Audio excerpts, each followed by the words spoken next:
As part of our continued commitment to improving the quality and performance of Carrier HVAC systems, I'm going to show you how to measure and calculate system airflow, or CFM.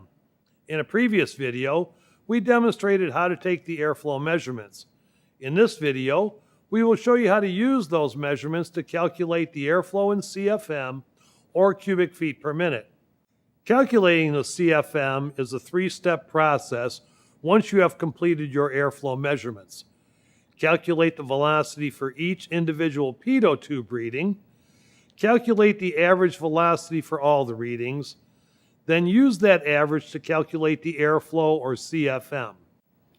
To calculate individual velocities, take the square root of your pitot tube reading and multiply it by the airflow constant. The airflow constant is 4005 and can be found in the air properties and measurement materials. In this example, the square root of a 0.04 pitot tube reading equals 0.2. Multiply 0.2 times the airflow constant of 4005, and the velocity is 801 feet per minute. You will see that you have a slightly different velocity reading for each point. This is normal and is why you take readings at multiple points. After calculating each individual velocity, add them together. In this case, the 6 velocities add up to 5,610 feet per minute. Divide that sum by the number of measurements taken to achieve the final average calculated velocity. In this example, we divide by 6 for an average of 935 feet per minute. To calculate CFM, you will need to know the area of the duct in square feet.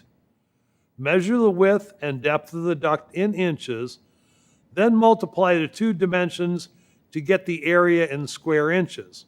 In this example, the duct is 10 inches wide times 20 inches deep for a total of 200 square inches. To convert to square feet, you must divide your answer by 144.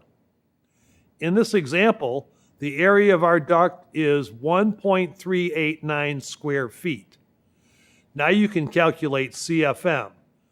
Take the average calculated velocity and multiply it by the area of the duct in square feet.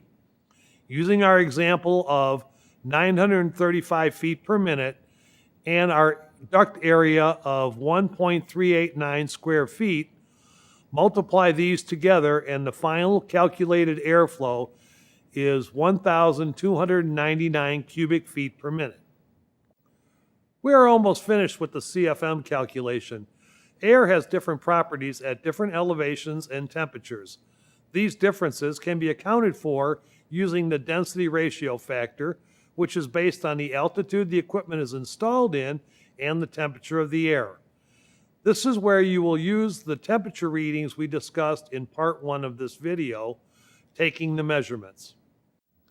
If our air temperature was 150 degrees and we were at 2,000 feet, our density ratio factor would be 0.808.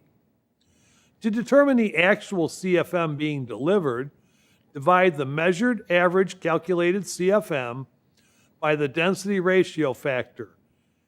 In this example, our calculated CFM of 1,299 divided by 0.808 equals 1,607 cubic feet per minute. Understanding how to accurately measure and calculate system airflow is important. Airflow that is too high or too low can affect component reliability and system operation. Proper airflow is required for comfort, efficiency, and reliability.